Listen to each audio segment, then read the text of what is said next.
Mga kaibigan, welcome back. Ating pag-usapan ang game ni Kai Sotto ngayong araw. Tinibag niya sa ilalim ang South Sudanese pero tinignan niya si Kai. Sumalpak pa si Kai ng mataas at back-to-back blocks pero nakansyawan siya ng tall blocks player na si Wetzel. Halika kaibigan, pag-usapan po natin.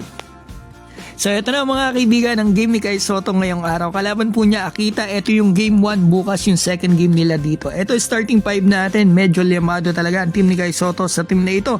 Makikita natin dito, kamatchup niya ito nga si Yanni Wetzel mga kaibigan. New Zealander, dating nakakalaban niya rin yan sa NBL.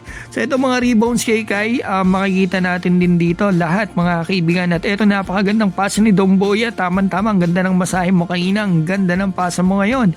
Nice one. Magpasan lang talaga sila etong si Domboya mamasa lang talaga lalo mahirapan sa kanila yung kalaban. So nilabas si Kai, down sila ng isa kasi after nyan naka 15-14.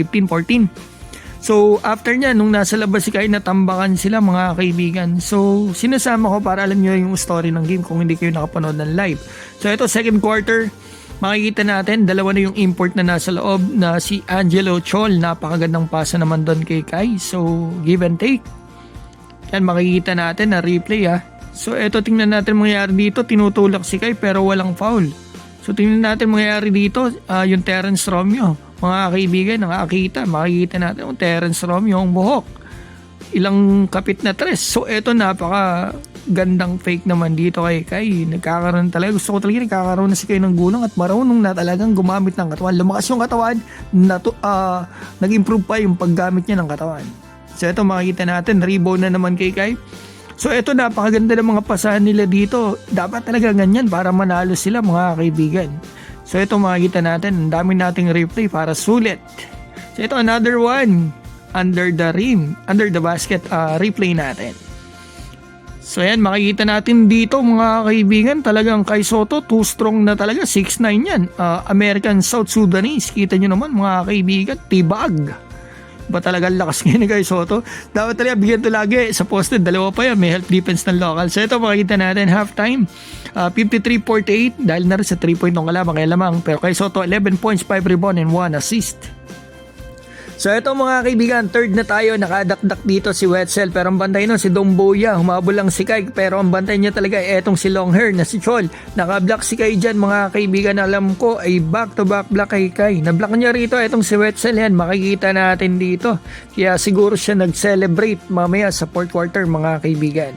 So ito makikita natin dito si Kai Sotto, tip in niya, sayang hindi pumasok. Napapansin ko, eto na foul si Kai pala dyan. So hindi ko alam kung tutulong akma si Kai o talagang tinitignan lang siya pang-asar. Hindi ko alam mga kaibigan husgahan nyo nga po Medyo matagal niya rin tinitigan si Kai.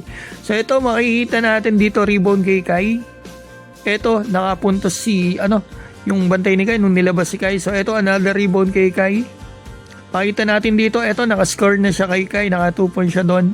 So ito si Clemons tatlong sunod niyan sablay bago matapos ang third. So ito si Kai pinipisikal nung hapon, tinulak siya ni Kai yun, na-fall doon si Kai. So ito makikita natin, pick and roll na sana, libre si Kai sila pero hindi nabigyan. Ito honestly, ang gandang galaw dito ni Wetzel. Nag-celebration dyan ng too small mga kaibigan pero hindi nakita ni Kai yung celebration niya.